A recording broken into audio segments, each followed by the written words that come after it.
श्री गणेशाय नमः। श्री गुरुभ्यो नमः। श्री सरस्वते नमः। वक्रतुंड महाकाय सूर्यकोटि समप्रभ निर्विघ्नं कुरु मे देव शुभ कार्येषु सर्वदा। गुरुर्ब्रह्मा गुरुर्विष्णु गुरुर्देवो महेश्वरा गुरु साक्षात् परब्रह्म तस्मै श्री गुरुवे नमः। ओम नमो भगवते वासुदेवाय। श्री कृष्णाय वासुदेवाय हरहे परमात्मने प्रणतक्लेशनाशाय गोविंदाय नमो नमः। बोलिए पुरुषोत्तम भगवान की जय। पुरुषोत्तम मास शुक्ल पक्ष अष्टमी अध्याय 8वां मुनि मेधावी की कथा। सुत पुराणी ने कहा, हे मुनि श्रेष्ठो, भगवान विष्णु और श्री कृष्ण का संवाद सुनकर अति हर्षित हुए नारद ने भगवान नारायण से पूछा, श्री विष्णु पुरुषोत्तम मास को वैकुंठ में लेकर आए, उसके पश्चात क्या हुआ और वह हमें बताओ। साथ साथ अर्जुन कृष्ण की कथा भी सुनाओ, क्योंकि वह कथा लोगों को हितकारक होने वाली है। भगवान नारायण बोले, हे नारद, श्री विष्णु पुरुषोत्तम मास को वैकुंठ में लेकर आए, उससे वह प्रसन्न हुआ। हे नारद, अब श्री कृष्ण और पांडवों के बीच में काम्यक वन में जो हुआ वह मैं तुम्हें बताता हूँ। भगवान श्री कृष्ण युधिष्ठिर से बोले, हे धर्मराजा, तुम 5 भाई और द्रौपदी राजपाट छोड़कर जंगल में भटक रहे हो और सारा परिवार दुख उठा रहा है। इसे दुख में से मुक्त होने के लिए तुम्हें पुरुषोत्तम मास का व्रत करना चाहिए।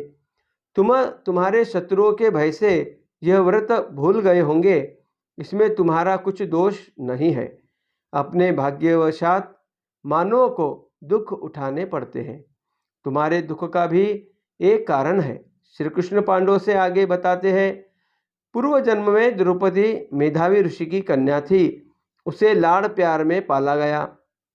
सर्वगुण में संपन्न थी, अजोड़ थी, कितने कलाओं में वह पारंगत थी।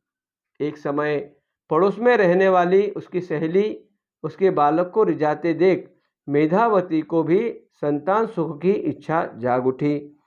वह विवाह योग्य हो गई, पर उसका विवाह नहीं हुआ था। वह सोचती रहती, अगर माता जीवित होती तो अब तक उसका विवाह हो जाता था। इस संबंध में पिता कैसे उदास थे वह मुझे समझ नहीं आता। एक तरफ मेधावी इस प्रकार चिंतित थी तो दूसरी तरफ मेधावी ऋषि पुत्री के विवाह के बारे में चिंतित थे। योग्य वर नहीं मिलने से पुत्री अविवाहित रहती थी। यह देखकर वे अस्वस्थ थे।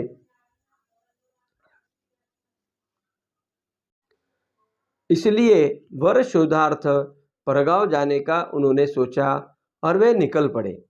अनेक ठिकाने घूमने से वे बीमार पड़े।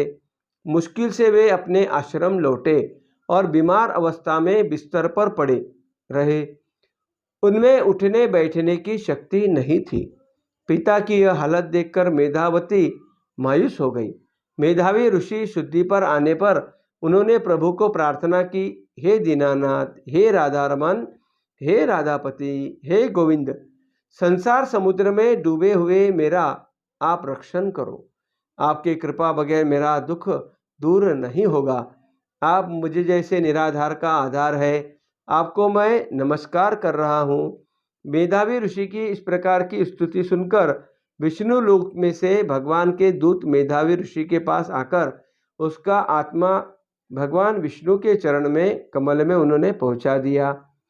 यहाँ आश्रम में पिता की मृत्यु से मेधावती तीव्र शोक कर रही थी। पिता का शव अपने गोद में रखकर रोते रोते बोलने लगी, हे पिता, आप मुझे अविवाहित छोड़कर चले गए। अब मेरी माता, बहन, भाई, कोई रिश्तेदार नहीं।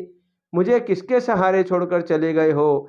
मेरा पालन पोषण अब कौन करेगा? इस वन में मैं अकेली किस तरह रह सकूं? मेधावती का यह आक्रंद सुनकर आसपास के ऋषि मुनि दौड़कर आश्रम में आ गए। उन्होंने मेधावती को आश्वासन दिया, धीरज दिया और मेधावी ऋषि के शव को अग्नि लगाई। पश्चात मेधावती ने उचित श्राद्ध कर्म, तर्पण, दान वगैरह किया। वह आश्रम में अकेली ही रहने लगी, शोक करती रही। समय बीत जाने से वह आहिस्ते आहिस्ते दुख भूल जाने लगी। इति श्री पुरुषोत्तम मास महात्म के मुनि मेधावी नामक अष्टमोध्याय संपूर्ण। बोलिए पुरुषोत्तम भगवान की जय।